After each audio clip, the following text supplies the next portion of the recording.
ಕಡ್ದವನೇ ಅವ್ರಿಗೆ ನೋಟಿಸ್ ಕೊಡಿ, ಯಾರೋ ಅಪಾಯಿಂಟ್ಮೆಂಟಿಗೆ ಸ್ಟಾರ್ಟ್ ಮಾಡವನೇ ಅವನಿಗೆ ನೋಟಿಸ್ ಕೊಡಿ. ಈ ಥರ ಕಾರ್ಪೊರೇಟ್ಗಳು ಆಗಬಾರ್ದು. ನಾನೆಲ್ಲ ಬಿಚ್ಚಿ ನಾನು ಮಾತನಾಡಲಿಕ್ಕೆ ಹೋಗೋದಿಲ್ಲ. ಯಾಕೆಂದ್ರೆ ಗ್ರೇಟರ್ ಬೆಂಗಳೂರು ಎಲೆಕ್ಷನ್ ಅಂತಂದಾದ್ಮೇಲೆ ಸುಮಾರು ಜನ ಅಲ್ಲೇ ಒಳ್ಳೊಳ್ಳೆ ಬಟ್ಟೆಗಳು ಹಾಕೊಂಡು ಅಲ್ಲೇ ಎಲ್ಲಿ ಯಾವ ರೋಡು ಯಾವ ಮನೆ ಗೊತ್ತಾದೆ ಯಾವ ಇದು ಗೊತ್ತಾದೆ ಅಂತಕ್ಕಂಥದ್ದು ಆಗ್ತದೆ. ನಮಗೆಲ್ಲ ಇನ್ನು ಹೇಳ್ಬೇಕಾದ್ದೇನಿಲ್ಲ. ನಾವೆಲ್ಲ ಇನ್ನೂ ಒಂದ್ಸಾರಿ ಯಾರು ಮಾಡಬೇಕು ಅಂತಕ್ಕಂಥದ್ದನ್ನು ಕೂಡ ತಮ್ಗೇನು ಹೇಳ್ಬೇಕಾದ್ದೇನಿಲ್ಲ. ತಮಗೆಲ್ಲ ಮಾಹಿತಿ, ಸಂಪೂರ್ಣ ಮಾಹಿತಿ ಕೂಡ ಇರ್ತದೆ.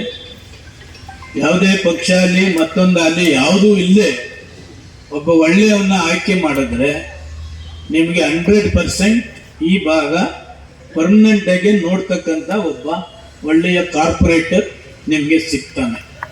ಅದು ಕೊಡಿಸ್ತಕ್ಕಂಥ ಆ ಥರ ವ್ಯಕ್ತಿಗೆ ಕೊಡಿಸ್ತಕ್ಕಂಥ ಜವಾಬ್ದಾರಿ ಕೂಡ ನಂದೇ. ನಾಳೆ ದಿವಸ ಯಾವನ ಕೊಟ್ಟು ಏನ್ರಿ ನಮ್ಮಲ್ಲಿ ಯಾವುದೋ ಕೊಟ್ಬಿಡ, ಬೆಳಗ್ಗೆ ಎದ್ರೆ ನೋಟಿಸ್ ಕೊಡಿಸ್ತಾನೆ, ಬೆಳಗ್ಗೆ ಎದ್ರೆ ಈ ಥರದ್ದು ಆಗಲ್ಲ. 12 ಕಾರ್ಪೊರೇಟರ್ಸು 12 ಕೂಡ ಅದೇ ಥರ ಆಯ್ಕೆ ಮಾಡ್ತಕ್ಕಂಥ ಅದಕ್ಕೆ ಚಾಲನೆ ಮಾಡ್ತೇವೆ. ನೆಕ್ಸ್ಟು ಅವ್ರ ಮುಖಾಂತರ ಅವರೇ ನಿಮ್ಮ ಮನೆ ಬಾಗಿಲಿಗೆ ಬರಬೇಕು. ಯಾಕೆಂದ್ರೆ ಕಾರ್ಪೊರೇಷನ್ ಆಗೋ ಗಂಟನೂ ಕೂಡ ನಮ್ಮ ಹತ್ರ ಬರ್ತಾ ಇರ್ತಾರೆ. ನಿಮ್ಗೆ ಇರೋದು ಫ್ಯಾಕ್ಟ್ ಹೇಳ್ತೀನಿ. ಅವ್ರು ಕಾರ್ಪೊರೇಟರ್ ಆದ್ಮೇಲೆ ನಾವು ಅವ್ರನ್ನ ಹುಡುಕ್ಬೇಕು. ಎಲ್ಲೇ ಕಾರ್ಪೊರೇಟರ್ ಎಲ್ಲೋ ಇರಪ್ಪ ಬೆಳಿಗ್ಗೆ ಇದ್ರಿ ಅಂತ ಹೇಳಿ. ಆ ಥರದ್ದು ಆಗದು ಬೇಡ ಅಂತಕ್ಕಂಥದ್ದು ನಿಮ್ಮಲ್ಲಿ ನಾನು ಮನವಿ